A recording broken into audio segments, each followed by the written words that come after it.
Welcome to Wellness Radio with Dr. Jeanette-Gallagher as your host. Her show discusses topics of health, wellness, and spirituality, and is about discovering your place in this great universe, from your cells to the cosmos.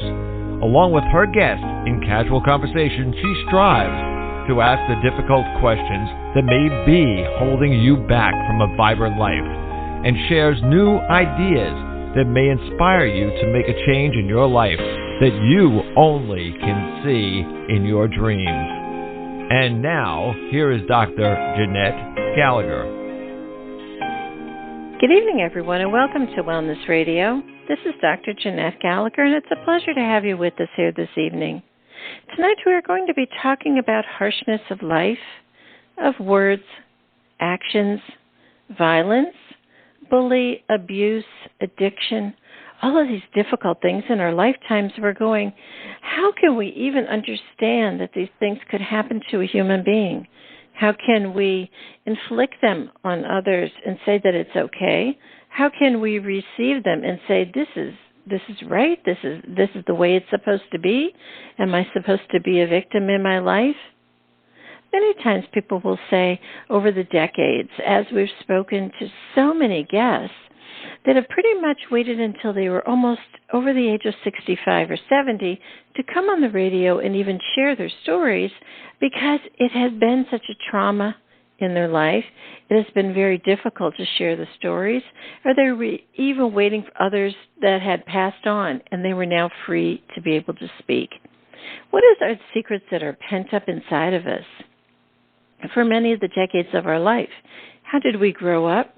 What years did we grow up? And that's very important, as we will talk about today, because we will find out in the years 40s, 50s, and 60s, it was definitely a very difficult time in life, which women were really, there was a lot of abuse, there was a lot of interaction that should not have been going on, and there was also the forefront of drugs starting to come up.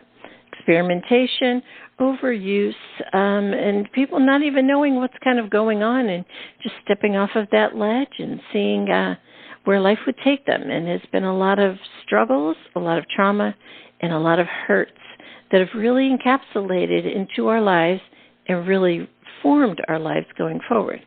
Then when you find and you come to a point where it's time to be able to look at your life in retrospect and say, I can no longer romance what has going on. I can no longer surf through and just pick out the good little specks. I have to deal with that which is there in my life. Today my guest is Grace Francis. Her book is The Many Faces of a Bully, Abuse, and Addiction. We are created for healing and restoration. Grace, thank you so much for joining us today. It's a pleasure to have you with us. Dr. Jeanette, thank you so much for having me on your show today. I'm so glad to have you, Grace, because I think your book is a wonderful story of throughout your life of how things have unfolded. And just as I shared, I think that we are now at the precipice point where so many are starting to share what has really happened to them in their lives. Don't you think your story is a great opportunity for people to read and say, wow, let me tell you my story? I think it's grown exponentially. I took time out and put my career on hold to write this book, and I tried to cover several decades, past and present, and compare the differences and similarities between the two, and I came up with the same outcome no matter what year it took place in anyone's life, and it was that people are left broken and shattered, and what do you do next, and how do you overcome? And what are the solutions or strategies to overcome, because we can't afford to stay stuck. I've met women that are in their 60s to 90s and men that are still traumatized at night and deal with tapes playing again and again in their head. And there's a process, and it takes time to say, I willfully choose to get myself out of this and move forward. Right, because I think a lot of times people have had a lot of hurts and pains.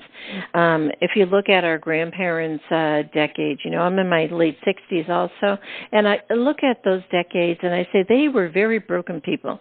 They were coming off post-war depression, years, and they were just trying to get their life together.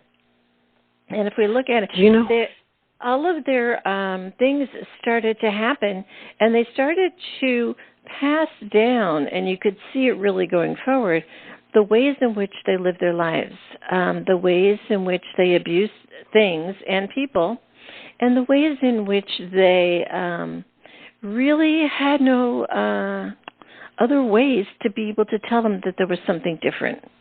Don't you think that sometimes that we look back today with today's eyes and we say, why didn't they know? Why didn't they this? Why didn't they that? But in essence, there was no knowing of that then. So we cannot fault them for those actions within those time periods because that was what was known at that time. Yes? I agree with you. I think that knowledge has increased and exponentially there's better access to ways to become whole. And that generation, our mothers, our fathers, they actually titled that the silent generation, and I understand that. I grew up in a home of silence, and when I was molested as a child, I was never able to talk about it or deal with it until I was in my 30s. Mm-hmm. Right. And honestly, joining a group or finding people that have been through the same thing, that helped. And people are becoming more vocal about it. And I think it takes a village to bring wholeness to another person. It sure does, because I think a lot of times we think that, let's say if we were abused, I was abused many times in my childhood. There was a ton of abuse in our families and our ancestors, a lot of addiction, a lot of bullying, all of those things. Everything showed up. And I think that we look back and we say, but now we were ready to heal and work within that, within our decades of our life. But yet the ancestors have not changed. The ancestors have not learned how to work with it or to be able to heal it. So in essence, it's your decade and my decade that we are the ones that are supposed to heal these lineages going forward and to be able to heal them going backward, doing some energy work. But what is most important is that we recognize it. I think we were specifically meant or put here at this time to be able to, so to speak, ring the bell, to say that we're going to open the box of secrets, there are no more, and to excavate this very damaging history. Do you think your book, truly, Bully, Abuse, and Addiction is really all about excavating all of those deep, dark secrets and giving them some air so they can dissipate? Don't you think that's truly our purpose? I don't think we're self-serving. I don't believe we're on the planet just to serve ourselves. I think it's how can we pay it forward, how we can help the next generation, how we can help our neighbor. My neighbor encouraged me. She said, what you need to say is affecting so many people. People are walking around with a fake smile on their face and really large gaping holes, a void that needs to be filled, and they want the hurt out. And it really takes some rawness and some openness to basically, go behind the smile and share candid things. And I had taken authentic events and changed all the names to protect the forgiven and preserve the dead. And, for instance, the person that molested me, he took me to a different state, and it was with my best girlfriend. And I go over that in the book, but the end result is I am healed and restored, but it was a process. And it took actually talking about it and finding love in and amongst other people where they could identify or say, we're going to get beyond being stuck. We're not going to replay the tapes. There's more to life and living just connecting with each other and encouraging each other on our walk. Right. Don't you think that if you look back at it, when you and I had grown up in those decades ago, a lot of these actions and things that we had gone through and things that we had done and things that others have done seemed to be, we kind of knew it was wrong, but it wasn't wrong in the out there that people were doing something about and saying, oh, no, and then, you'd be a criminal for it. In other words, now they're really looking at people much closer, and we have much more respect for a human being now in this decade than we ever did then, because then it was kind of, oh, you must have deserved it. You must have done something wrong. Oh, well, just be quiet and, you're just a child and you don't know any better. Or maybe you're making up the story. Or, oh, yeah, well, that person does that all the time. In other words, we've really given a lot of kind of like rope to hang themselves kind of idea, in those decades, because they kind of just plain kept doing it and being perpetrators and abusers for many decades and never were called on the carpet about it. Do you think that really went on? And I think if you look at any elders, as I work with elders now at end of life, it's sort of like repeatedly. I don't think I've met anyone who has not had those issues within their life. I think you're absolutely right. I think that a lot of people were told to not tell. My family, growing up, it was, don't share what's going on in the house with anybody else. And you didn't share your finances. You didn't share what you went through. There wasn't help available when I was growing up to go get whatever was going on inside me out. And it is totally a different day and age where I believe the people that have gone through that or pioneered it, they're out helping other people to grow out of it, or the teaching is available in schools and in colleges and in books and online on how to yell and tell and not stay stuck in what you're going through. There's a way out today, unless, some other country or there are people that are confined in places. And my book really was going out to people that have been through extreme circumstances and they are released or they are out or they want out, and how do you do it? Right.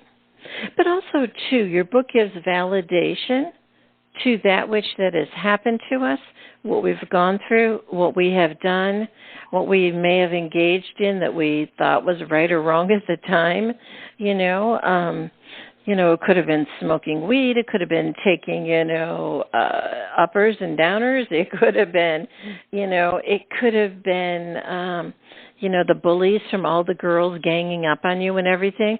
Because I think in essence that people are saying, but, oh, mine was really bad. But in essence, it was everybody's story. So once you were able to share your story, then it takes the armor of shame and guilt off. Do you know what I'm saying? If you're a victim, it takes some of that away so that you're able to start opening up.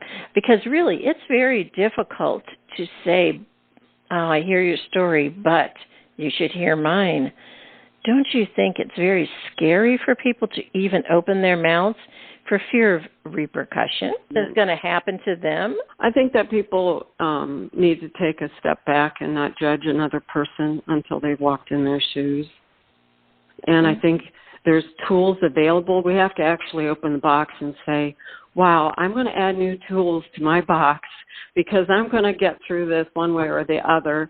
And so my friend, say her name is Kathy, she said, try this. And she used to say, just a little by little. And there was days I go, okay, little by little, do the next thing. And some days that's all you can do is do the next thing. Another time you go by leaps and bounds, you stood up for yourself.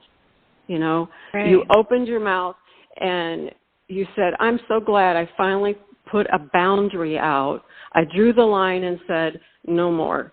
I changed my direction. I changed my friends, I changed my location. I did whatever I could do to start a new life or to start fresh or reinvent oneself. Right. Yeah, because it really takes a very, I'm going to say, you could either hit the wall and you have two choices. You could sit down in front of it. Well, you actually have three. Sit down in front of it and just be stubborn and wait and hope that a miracle will come along. Or you could turn around, go back the way you were and still engage in it, or choose to say, just as you shared, no more, and go through it. Once you go through it, when you go through a veil, when you go through a wall, all of your old baggage doesn't come with you. Those other people that are attached to those old stories doesn't come with you. All of the old negativity and the old ways and then just as you shared, old tools, they're on the other side. They can't come with you. You need to learn a new way to navigate your present atmosphere. Isn't that really what we're talking about? Is how do you navigate through the story by sharing the story, learning forgiveness, and being able to overcome it, right?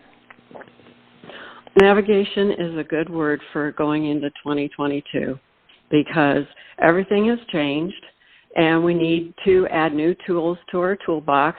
A lot of people are closed in, and a tool right now is just discussing what we've gone through, how we've overcome, how we can inspire the next generation, how we look at 2022 is to navigate and have a plan. My idea that I had 20 different strategies for overcoming, and one of them was have a plan and work your plan. With the holiday coming up or, a special date coming up, I always had a plan so that I either had one, an escape route, or two, I knew how to go in with the right attitude and have a plan and work your plan during the holidays. Right. And that's been something that I've used throughout my life so that I'm not stuck, that I don't re-enumerate anything that's happened. And I also, back in the day, put Post-its all over with scriptures, Bible scriptures, or positive quotes. And now I actually have my tablets and my iPhone and my computer full of positive sayings, quotes, verses, so that I could feed my head in the right direction going forward. And I always say garbage out and goodness in. And then I surround myself with those type of people that are going to be uplifting and encouraging when I can. And those are the tools that I put in the toolbox that help me to navigate. And I look forward into next year adding more if and when needed. And hopefully learning from others and as people learn from us today. Yes, because I think that the idea is that sometimes when, I know when I was growing up, all of the relatives used to come over every day and sit at the kitchen table, After the men went to work, all the women would come over and join together, and they would all commiserate with each other, I know this is so bad, and I know this is so hard, and let me tell you this, and da-da-da-da-da. And actually, it was almost like you were stirring up a brew, so to speak. They never kind of got out of that swamp. You know what I mean? And now when we look forward to types of joining together with other people, when you share your stories, we're kind of listening and definitely stirring the brew. And then when we're done, we say, okay, now it's time to dissipate this, and how would we like to go forward? I think that's so vitally important in what you and I have learned, and what we're sharing today is it's taking the next step from that brew and being able to go forward. And sometimes people need help, support. They need, just as you shared, all the Bible phrases and words to be able to hear. It's the words that they've never heard before. It's, you are blessed. You are good. You are going to be safe. The world is not a bad place. The world, God is good. You will be taken care of. Those are the words that many people have never heard their entire lives for decades. So it's necessary to be able to bring that next step. And how do you start to just as you shared, put something back in that you've never heard before. It's almost foreign for many people, don't you think?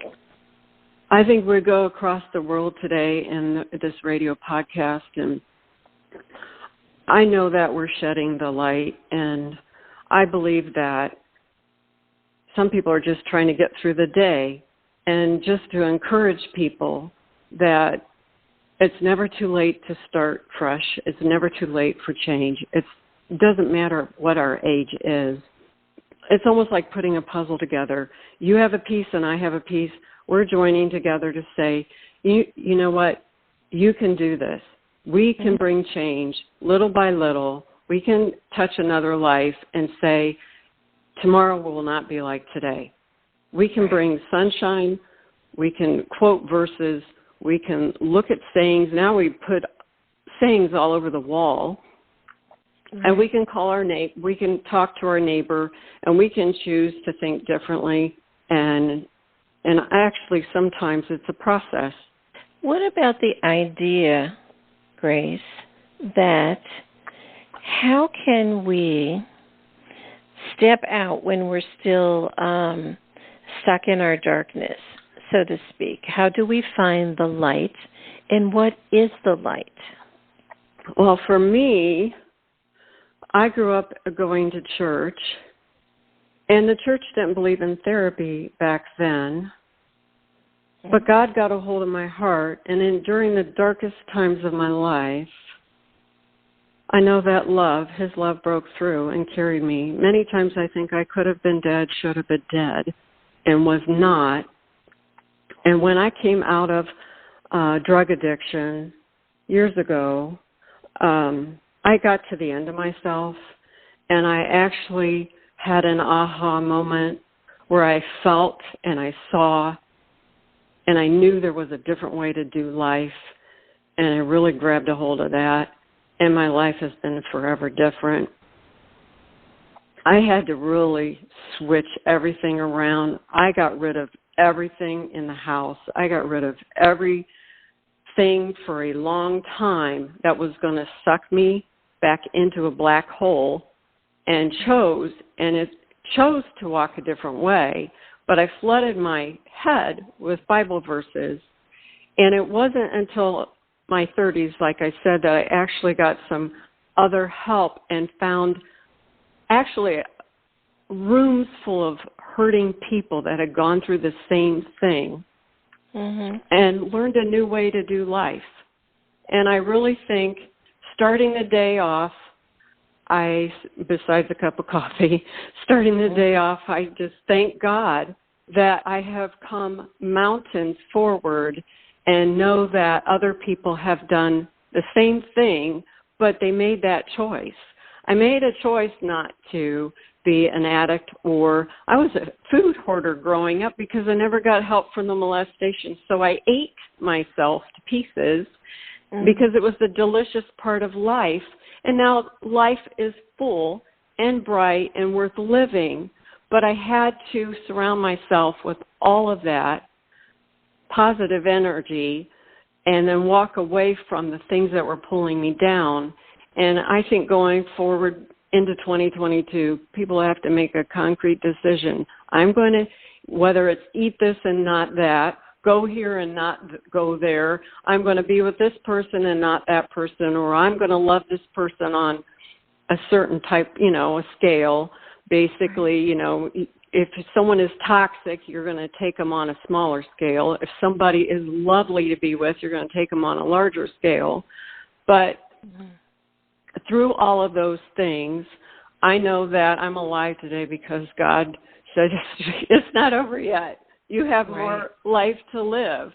So that's the breath I have to breathe today, is I've overcome a lot of things. And how did I do it? What was the strategy? What did it cost me? And to encourage other people on their journey to basically go forward. I think we can look back, Grace, at the last several years, and the world has been turned upside down. We are barely holding on with our toes, and many people have not held on, and they have transitioned. And we look at that and we say, every single day, are we still fighting something? What are we still fighting? Are we fighting people, places, things, our mind, our body, the earth? I mean, some people get up every single day and it's like a fight to be able to exist or be or whatever. And it's sort of like, can we let go of the fight and start to honor self first? Because when we can honor self first, then we can help others. So I think we are really at the precipice of learning what it means to honor self, what you're going to let into your physical being, into your mind, into your soul. What are you going to allow in? Are you going to allow nourishing foods? Are you going to allow kind thoughts? Are you going to allow God to come into your life? Are you going to let go of those things that haven't served you in the past? And are you willing to make that transition? So many people are still saying, but I feel like I have to stay there because that's what they know, or it's what they feel, or they believe it's part of their identity. So I think right now we're looking at that shift of, if I get up in the morning and you're thanking God for being here, you're also thanking Him for the breath of life. Many people didn't get the breath of life this past several years, So we start there. Thank you for the breath of life and move forward. Now, what are we willing to allow into our domain, our essence, and our being? Do you think that sometimes that conversation is very skewed for many, and they're like, I'm not sure where to start, but that is a good place to start? I think you raise a good point, because I have had friends that I have known since childhood, and then I have acquaintance friends, and we're all at different levels. And it takes a certain amount of boldness. I'm very comfortable with my girlfriends from 30 years. Another girlfriend, maybe we've been talking the last 5 years. It's not on the same level as someone from 30 years ago. And there's a comfortability that takes place. And the only thing I can draw from that is, as we get older, we need to hurry the process up and become more comfortable faster and share our stories deeper and have that bond. Right. So that we're not isolated. I think that, the whole COVID experience has isolated people, and they've actually had to find a new way to do life, or reroute their day, or reroute their planning.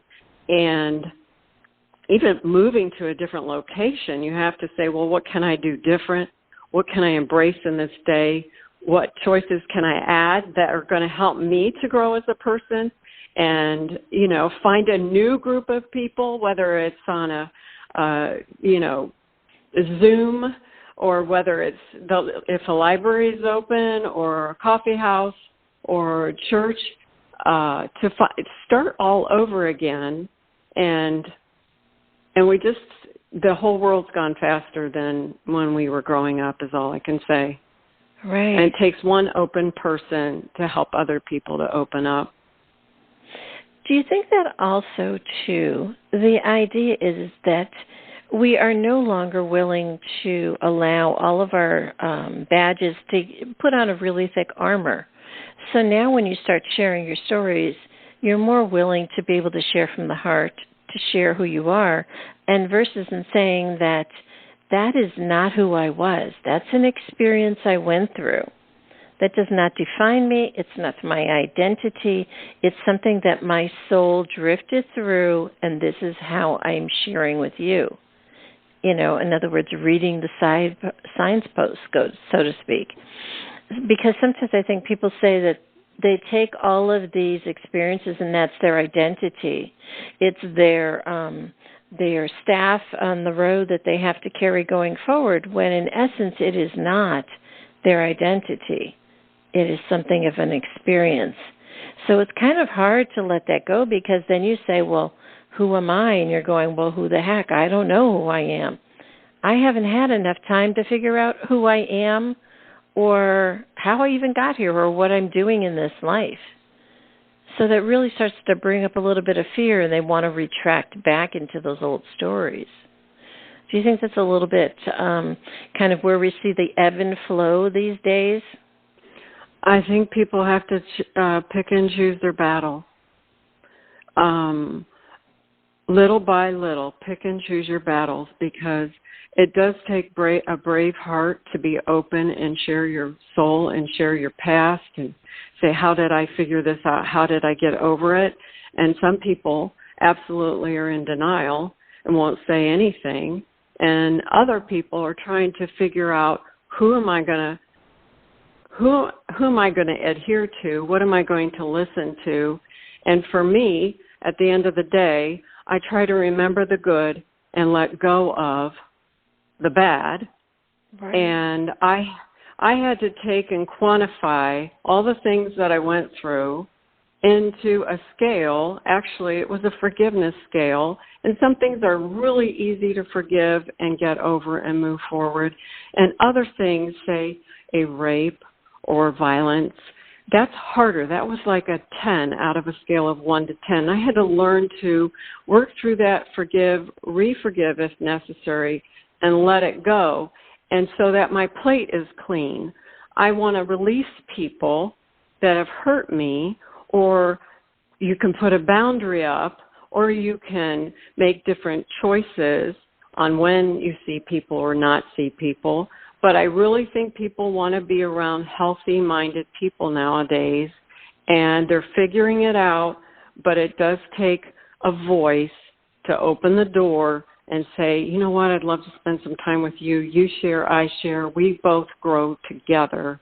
And then learn to let go and walk out of a conference or walk out of a conversation and going, that person built me up. That person edified me. I could see the difference between what I should be playing in my head and what I should not be playing in my head, because I've been around some healthy people.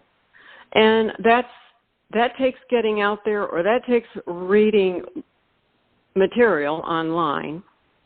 But it's a skill set to say, I may have grown up in a bad home, and I'm not saying that's me, but I may have grown up in all of that, or I had a butcher knife come to my house. It was probably one of the biggest things I had to live through in high school, and I never quit high school. Mm-hmm. But I had to learn to not even think about that anymore and move forward and surround myself with healthy-minded people and let go of the past. And it's back to, it really is a process. Mm-hmm. How about the idea, Grace, that many people are saying that, God, where were you? You didn't help me. You didn't protect me. You didn't save me. You didn't punish my perpetrator. You didn't move these things away from me. You let things happen. I think that's very important to talk about, because so many people, I grew up in the 50s. It was all about catechism. I played the organ. I sang the Latin Mass with the priest when I was starting in 4th grade. I did all of that, 12 Masses a week. So the idea is that I was indoctrinated into that. But I had my own sense of purpose with God. Yet there were others who said that, but God, this is what it says in the catechism. Why didn't you do that? And they got very angry with God. How can you explore that or come to terms with what's happened in life? When I was little and I was reflecting in this book, because I was molested in a different state as a child, and I thought, I felt something was not going to go well with me that night, and I just knew. And then when I'm writing the book, I'm going, God was with me in that room. I was not alone. I didn't have a perfect world. I make choices today. But back then, he was in there with me. He paid a price on the cross for me, and I am whole today. I was dead many times in my head, and he got it out of my head, and he helped me through it to overcome. It wasn't perfect at that point when I was young. But today, I know I give the glory to God is not dead, I'm alive. He helped me work through it and overcome it. And I know people are suffering in different countries, and they are suffering in the United States of America. And things are happening on a scale that the news is just out there everywhere anymore. And I'm like, okay, enough already. I can only take so much of hearing the news. I have to actually put a time limit on it because, so sorry, my phone. No, that's okay. Don't worry about it. So, anyways, I know that I didn't want to be molested. I did not want to live through a rape. But outside of that, I believe God uses people, puts people in your path to help you work through things. And he's not dead. And I know that I could have been, and it's because of him I'm alive today. Did I want to go through that? No. Did I ask to go through that? No. Was I in control of it? Absolutely not. And am I at fault for it? No. Bad things happen to wonderful people. Yeah. And again, it takes a village to help each person out of the darkness and get into the light. Absolutely. How about the idea of being, when we start on this healing trail, it's also too about forgiving self. You truly need to forgive yourself. In some way, some form, some shape, you have to say, I forgive myself, period. And you don't have to define it and stick all of these, like, let's list all the things down that you need to forgive yourself for or whatever, It's just plain use the words, I forgive myself, and let God take over. Do you think that sometimes that's just all you need in a prayer to be able to move forward in your days sometimes when sometimes the days don't seem like you're able to? I think, yes, you have to forgive yourself and you have to release other people. You have to not wear shame on yourself. You have to actually check out your thinking. You go, I already cried about that. I'm done. I had to compartmentalize at a time in my life when I was dealing with getting it better out than in. Theory is better to get it all out of your head and move forward and go forward. But I had to say, okay, I took some time out to think through that. I dealt with it. It's over with. I'm going to forgive myself and, not to shame myself. I have to choose the words, which is I'm more than an overcomer. And that God gives us strength, and he has a plan for our life for good and not for evil. And I had to take the evil that was done to me and say, how can I turn it around for good? And quit. You have already thought that thought. You're not going to go there anymore. And I had to actually practice wholeness. I had to practice a new way of thinking. Like you said, we're growing up. I was told I couldn't talk about it. There was no therapy for years. It didn't exist. The tools to yell and tell, the buddy system that I incorporated in school and in college, the buddy system was from the military in the 1940s, that they were never left alone. There was always someone. And even if we're alone and isolated, there is always the Lord to turn to. So we're really never alone, but he absolutely loves people and helps people to overcome.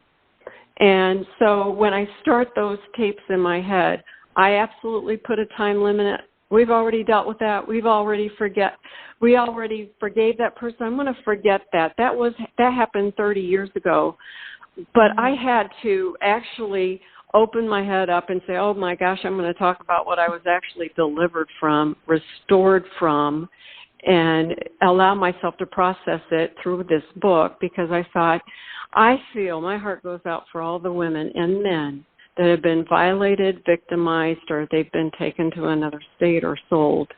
And I thought, how do they get healthy? My heartbeat is for the broken and for people that are trying to figure it out. And it takes strength in numbers.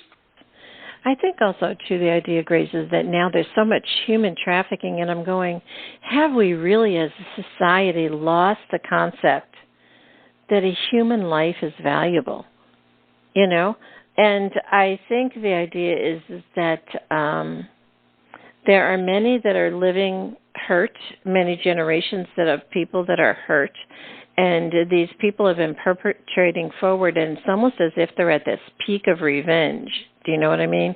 It's kind of like it has escalated through many generations, and finally it's to the point where we're going to get this done, or we're going to move on, or whatever it is. And many people are just very much engaged in their anger and in their negative actions. So there's almost as if there's a bifurcation in society. There's those of us who are working and trying to clear this and trying to heal and forgive and move forward and create better human beings. And then there's the other side who says they're still hurt, they're still broken, and their hurt and brokenness is really gaining power inside of their being. Do you think you can see that, like how that's showing up in society now? There's like these two sides. Absolutely. I think it's light and dark. I think it's definitely a war, whether it's seen or unseen. And I think it's also a business enterprise for evil. And I really hope that people are aware that things take place that we don't even know about, and they are always looking for a way out. And I really hope that this broadcast touches lives, because there's definitely good people. Yeah. And there's definitely a way out. And it may not always happen right away, but it is definitely, there is a way out. You know, I think that it takes kind hearts. It takes those who are deeply listening to God. It takes those who are saying, I know I can see in my dreams. I can close my eyes and know that I am the light. I am able to go forward, and I can change, even if it's just myself, even if it's just my family, even if it's just a friend. That makes a change in the world. I think sometimes we want to think that we have to have this grand life and grandstand, and, we're going to be, up on billboards and all that other stuff, and we're going to be important beings, when in essence our true importance is healing ourselves and our own soul, helping and sharing our stories with others so that they too can find that healing for themselves. That's really what our goal and our mission is in this lifetime, and it is a grand mission, don't you think? Yeah, I think it's never ending. I think that we're put on this planet and we want to do the right thing. And I have always prayed, God, open doors, shut doors. It took time out to change and reinvent myself later in life. And I'm glad for all the friends I've made. And little by little, just talking today, we make friends. They're listening to us. And hopefully when they go about their day, they go, that really helped. I really learned something here. I don't have to think that thought anymore. I'm going to love my neighbor. I'm going to treat other people how I want to be treated. I think it takes some role modeling and putting yourself around some positive mentors. And like I had said, I read books that are going to uplift and edify me. I try to combat things that are evil with good, love and forgive. And it just, all the simple things. And I just thank God for having the conversation today with you. We have no idea the lives we've touched, that they were maybe crying. And it's not even noon, or it's not even dinner time. And they go, I'm going to stop myself from thinking those thoughts. I'm absolutely going to write a positive statement out. I'm absolutely going to go to church, or I'm going to tell my friend something I just went through. And I'm going to build a new way of thinking or a new way of life little by little. I'm going to join a new group. I'm going to absolutely, what I found out, it takes 5 to 7 positive messages to overcome one negative one. It's a learned behavior. It's a learned art form to say, I'm not going to be like that anymore.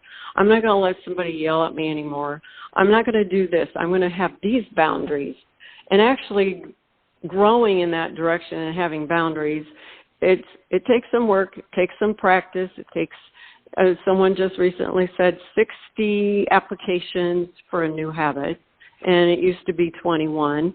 But whatever the number is, it's never too late to change or try something new to overcome.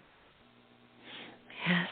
You know, I think the idea, too, about words, and I'll share this in closing, is that sometimes people will say, but I hear it and I notice it out there and people say it to me, or, you know, I catch myself saying it. And I truly say that it's time to say no. You know, someone is saying something to you and it doesn't heal or feel good to you or heal your heart, or it's not kind to say, I choose not to listen. This is not something that I'm going to accept, and I'm not going to bring it into my existence. And if you aren't strong enough, I would say write that down and read it out loud every single time someone says something to you. Eventually they will change or they will go away, you know, or eventually you will become stronger and you will choose to move away from it. So the idea that sometimes we have to say, no, I choose not to accept that. Thank you, and walk away. Because there's many times where people say, if somebody's saying that, it must be true. It is not. What is your truth? What is true for you? What is healing to you? Because we get so stuck in this paradigm that we think that, you know, just as you shared within your book, is we think that elders or our parents or relatives or a relationship or a person in a professional position, we think all of these people are gods. You know, we hold them up to be, oh, they must know better than me. They must know more than me. They must be different than me. They must be able to see something I can't see. So they're telling me something so I can learn from it. If it does not feel good, if it does not feel kind, if it does not feel loving, the answer is no. Stop and put your foot down and say, I choose not to hear. That is not my reality. That's it. You know, and I think that's very difficult for many to be able to say they're able to do that, because they almost feel as if it's necessary to hear it. But what if they tell me something? What if it's something important? What if I won't be accepted? What if I won't be right or wrong, or blah, blah, blah? I'm sure you've had a lot of that in your life, and you've known many women who have been in the same experience. I know for myself I have, and I had to come to that point, and I've shared that with many others too. Even at end of life, you could say, stop, no more, put up your hand. No, stop, that's it. And I think that is truly when it's almost as if all of a sudden it's almost like a glass breaking. It stops it, and you say, I have a choice. I can choose to go the other way, right? Don't you think that's a really good tool to work with now, too? I agree 100%. I had recently said that we pick and choose our battles. We can pick and choose our tools, and we can pick and choose what to focus on or listen to. And if we can leave a room because someone's screaming, let that be so. We can absolutely say, can you bring your volume down? We can model right behavior, and we can teach others right behavior too, or teach other people how to treat us. Yes, absolutely. And you know, but I think when we're broken, we don't know what is right or what is wrong because we've never heard it. So the answer is listen to some of the radio shows, you know, just as you shared, read some books, go online, go on YouTube, find some people that are really out there sharing the light or the right words to be able to heal your hurt. Because if you haven't heard them before, they seem a little foreign in the beginning, seem a little difficult. You say, I really don't understand that. I don't know what that means. And the answer, what we're sharing today, Grace, you and I, is about the energy of our voice, the energy of our message, this loving kindness that we're sharing. And that's where you start to be able to say, I'm going to be okay. And it almost feels like a breath of fresh air where you can start going forward, don't you think? I'm on board. I believe in putting all of that around you, that it's never too late to have a new day, a fresh start, a new beginning. Reinvent yourself, and it takes the tools and the willpower, and starting each day, I start with, besides a cup of coffee, good morning, Lord. Thank you that I'm alive. Show me what to do today. Help me do something for somebody else today. Help me to focus outward, upward, not always inward. And also learn from other people. I have certainly benefited and learned from you today. And I think that the perspective and the wisdom is very helpful for people that are just absolutely crying out how to get through another day. And it's never just too late to say, I'm going forward, and let go of the past and go forward. Yeah. Well, it was wonderful to speak with you today, Grace. Can you share with the listeners how to find out more information about your work? My book by Grace Francis is The Many Faces of a Bully, Abuse, and Addiction. You can see the book on Amazon, Barnes & Noble, or Westbow Press. And you can reach out to me at www.grace2restore.com. And it's Grace, all spelled out, grace2restore.com. Very good. Well, Grace, it was such a pleasure to have you with us here today.